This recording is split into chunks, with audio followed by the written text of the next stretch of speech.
All right, first question from Jacoby. We'll go to Mark Weiser. Hey, Jacoby, how's it going? Hey, how you doing? Good. Can you kind of let me know, what the last, 15, 16 hours has been for you guys as you come here, and it's kind of a different bowl experience with, I saw you guys wearing masks, around the hotel and that kind of thing. Are you able to enjoy anything around Miami? Yeah, so last 15, 16 hours been basically, we had practice yesterday. We had practice, and we basically just traveled here. Had basically a bowl activity. We ate on a boat, and we came back, and we had a little free time. We got masks on. We trying to stay away. We trying to stay safe from this new variant out here. So for the most part, we just stand around each other in the player lounge and just chilling on our free time. All right, next question is for Zach Klein. Go ahead, Zach. Hey, Jacoby, did you notice any pickup in the intensity, energy, focus, whatever you want to call it, following the Alabama game compared to the way you were rolling during the regular season? Did you guys kind of need that hard reset and snap back to reality?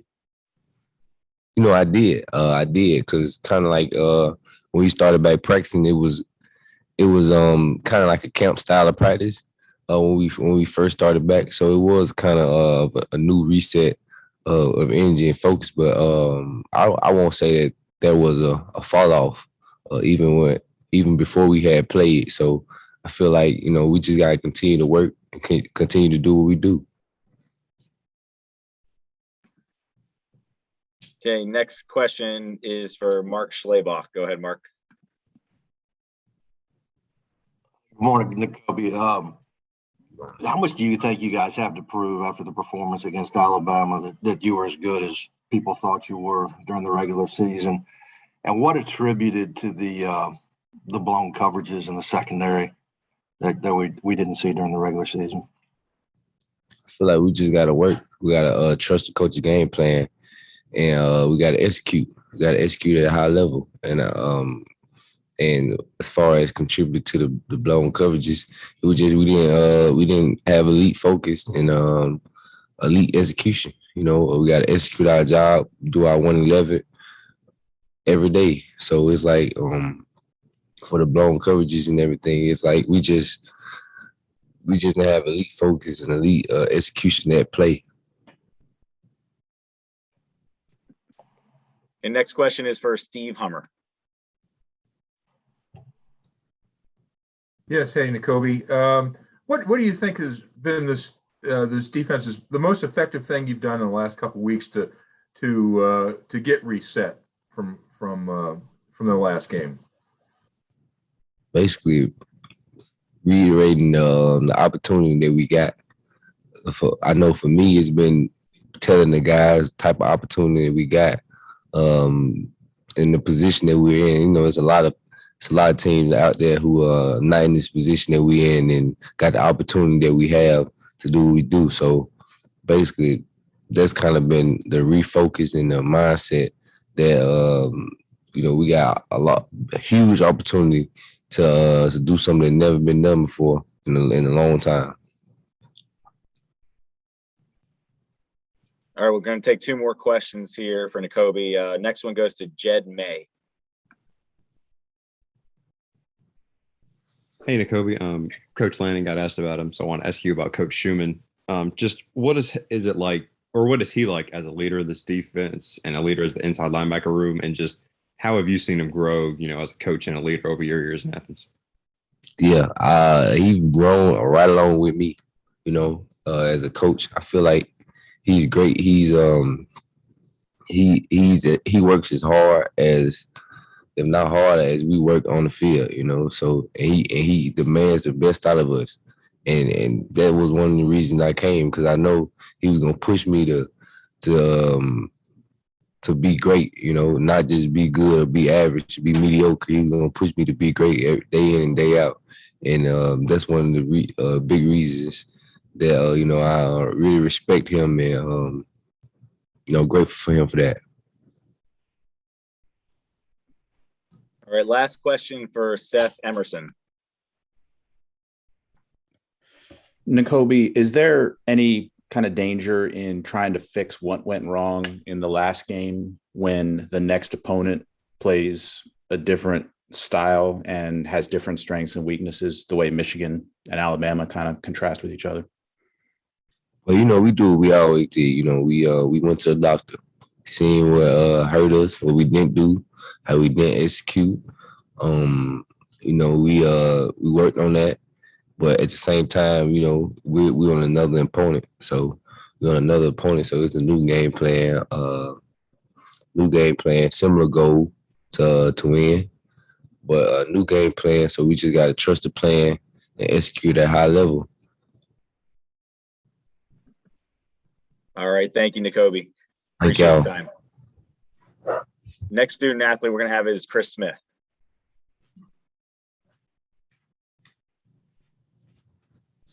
How y'all doing? Morning, Chris. How's it going? Morning. All right. We'll get started with Chris. First question for Connor O'Reilly. Go ahead, Connor. Yeah. Hey, Chris, I wanted to ask you, how is your knee doing? And obviously in that Alabama game and in the time since then, how has that impacted your ability to play at both the safety position and the star position? My knee doing pretty well. I've been working with the training staff a lot to be able to get back going on the field and stuff like that. I definitely had a great opportunity to be able to play in the last game, and I'm doing everything I can to play in this game.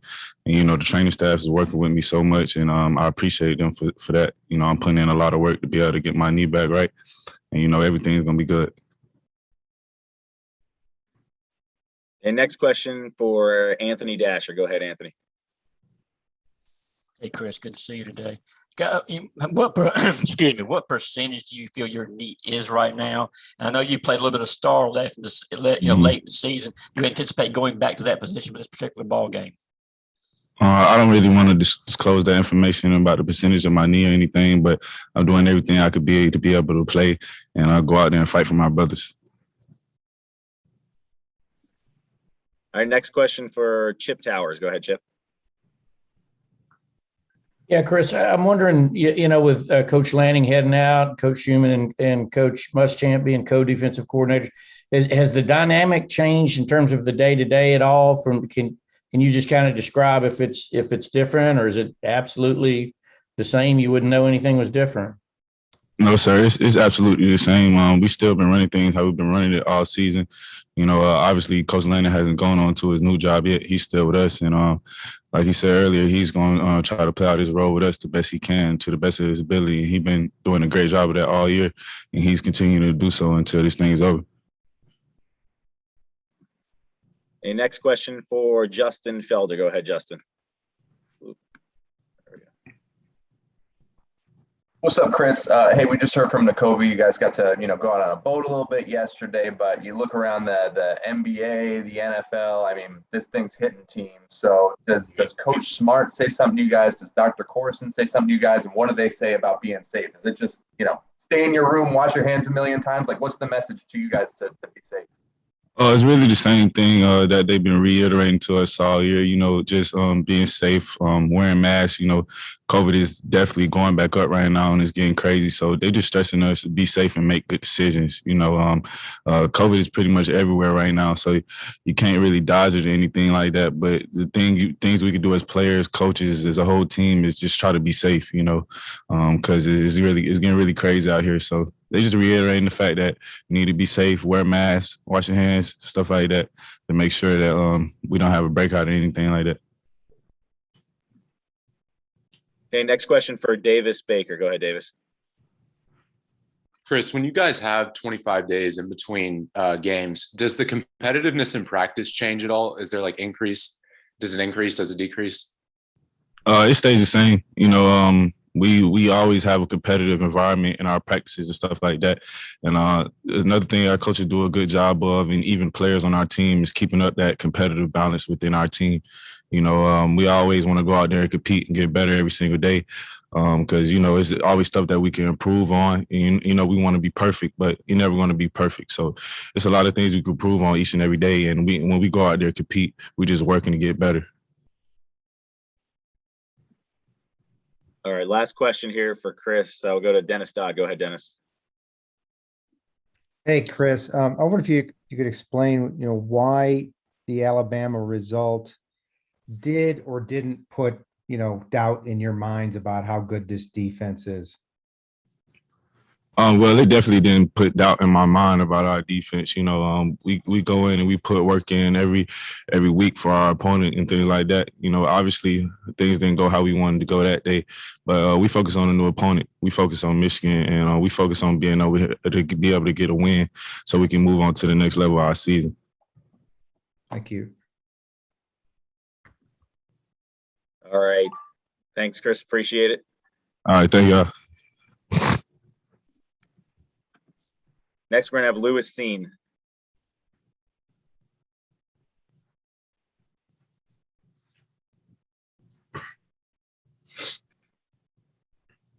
Good morning, Lewis. How you doing? Good morning. I'm doing great. And yourself? Pretty good. All right, we'll get you started here. First question to Seth Emerson.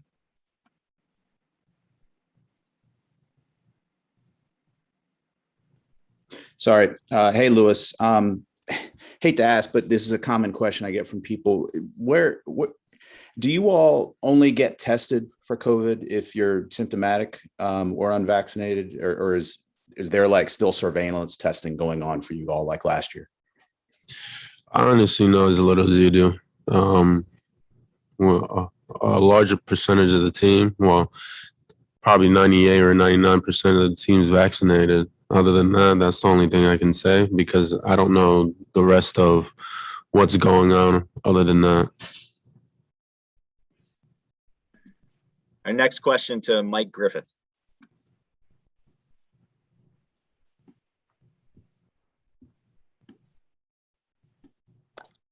You there, Mike? Oh, yeah, thank you. I asked Coach Lanning earlier about Michigan being a power football team, and yet they have all these explosive plays. I know that you've studied this team deeply. How do you explain that paradox? How is a power team also so explosive? For one, it's definitely the players they have.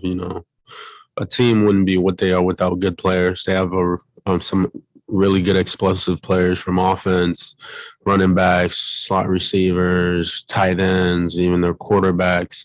So the players make majority of who they are, and then good coaching with their head coach, receiving coordinators coach. A lot of those guys I'm familiar with.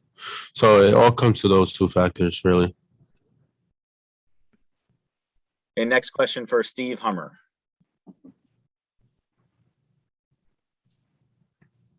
Yeah. Hey, Lewis, the specific to the secondary, what did you guys need to fix after the last game? Specifically to our secondary. Well, I'd say that not a lot had to be changed in terms of, what we know. It's just we just went back to our fundamentals, really. Use this stretch of getting ready for Michigan to also work on ourselves. So we did that, work on the fundamentals, the basically the things that people don't seem to focus on when they get to these points in these games. So that's basically what we did.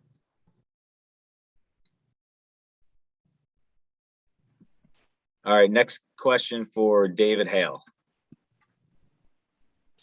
Hey, Lewis. Kate McNamara has that really sort of funky sidearm delivery. As a DB, does that impact how you kind of are tracking the ball or kind of does it make it tougher to sort of see it come out of his hand and that kind of stuff? Is there any impact at all in the way that he delivers the ball compared to sort of that more normal drop back overhand style? No. I mean, the ball has to get in the air one way or another, regardless how he throws and which way he throws. It's still going to be in the air, so that doesn't really affect me.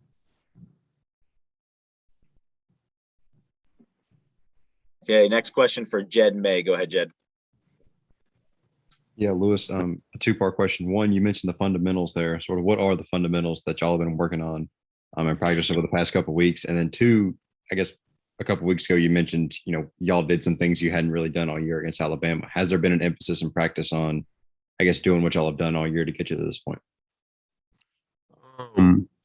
Well, basically, the fundamental stuff is tracking the ball at the highest point, tackling, because in bowl games, there's a lot of missed tackles.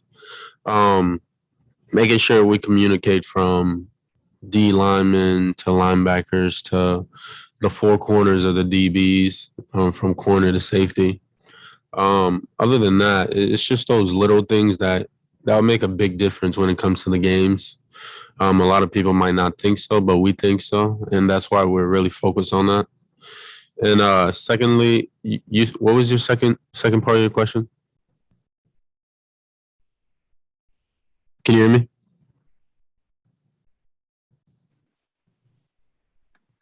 Go ahead, Jed. Sorry, I was muted still. You mentioned, last time we talked with you that you guys did some things maybe differently defensively, schematically than you've done maybe all year against Alabama. Has there been an emphasis and practice on just getting back to what y'all have done all year and the stuff that's made y'all so good, through those first 12 games? Well, I can't really say. I can't really say that because, most likely other teams are watching these interviews also. So wait till the game and you'll see. And that's the most I could say. All right. Thank you, Lewis. Appreciate the time. Thank you. Next up, we're going to have Quay Walker.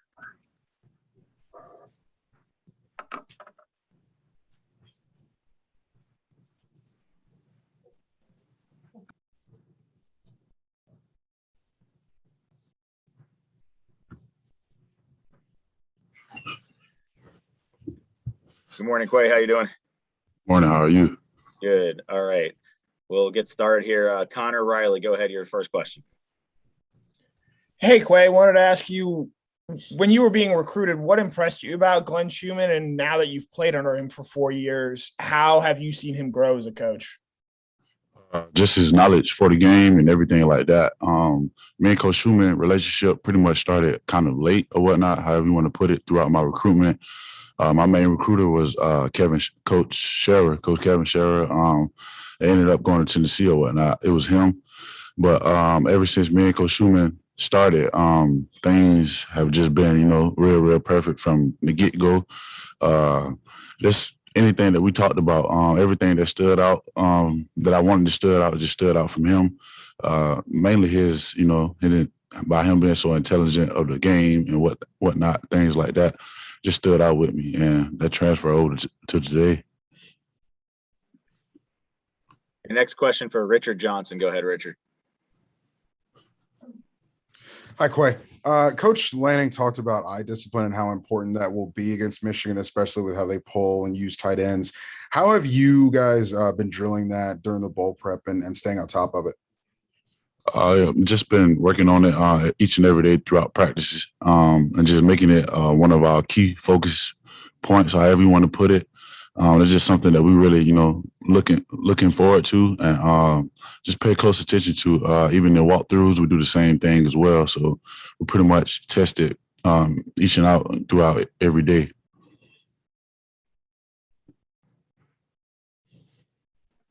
Okay, next question, Andrea Adelson. Go ahead. Good morning. Coach Lanning had mentioned that they've been showing you guys a lot of the running backs breaking tackles. Right. And I'm wondering what the keys are going to be, knowing how physical these guys are and how they enjoy the contact and are actually looking for it and not trying to avoid it. Just at the end of the day, this is pretty much why you play football, and that's pretty much the name of the game. Just run and hit. Make sure we wrap up, drive our feet as well. Pretty much gain tackles as well. Just swarm the ball and do what we do, and that'll take place of everything. But back to what you said, they're really good backs. Our next question for Jeff Schultz. Go ahead, Jeff. Well, obviously, the Alabama game has been a major talking point for a lot of media and fans. I'm just wondering, from your perspective, as you looked at that game and played in it, was there anything at any point when you thought, geez, maybe we're not as good as we thought we were? No, at the end of the day, it just came down to that day. It just came down to the main team that was played the best game. And they played the best game. They were the better team that day. They executed very well and highly on both sides of the ball. So at the end of the day, we pretty much didn't do our job on defense. We didn't get any turnovers. We didn't set the quarterback. More than likely, when that happens, you're not going to win no game. So at the end of the day, we just got to do what we got to do, and that'll take care of everything else. Our next question for Pat Forty. Go ahead, Pat. Hi, Quag. I want to take you back to when you committed to Georgia. It was a lot of guys from that 2018 signing class who are now key players on defense. When you guys were coming together, did you have a feeling that you had a special class coming together? No doubt about it. It was the main goal. Seeing the 2017 team and the things that they did, going to the Rose Bowl, winning, going to the Natty as well. That was a place that was a thing that we wanted to do as well. As recruits, so we already pretty much had our mind made up. But we know it's not easy getting here. You just got to put the work in and day out, and things will happen for you. Okay, last question for Quay for Mark Weiser. Go ahead, Mark. You mentioned the 2017 team. Kirby's obviously got this program back on the stage. What's been his message to you guys about, I guess now that the Alabama game is past you and you have 2 games, if you can get by Michigan to get to your goal, what does he say about now this where you all are at and what you have ahead of you? Pretty much just continue being us and not let outside things, ruin what we have going on, which is the dogs don't beat the dogs. We just got to focus on 3 things, focus on us, Michigan as well, and things we can do to get better. Other than that, everything should play out how we wanted to play out. But at the end of the day, we just got to go play football.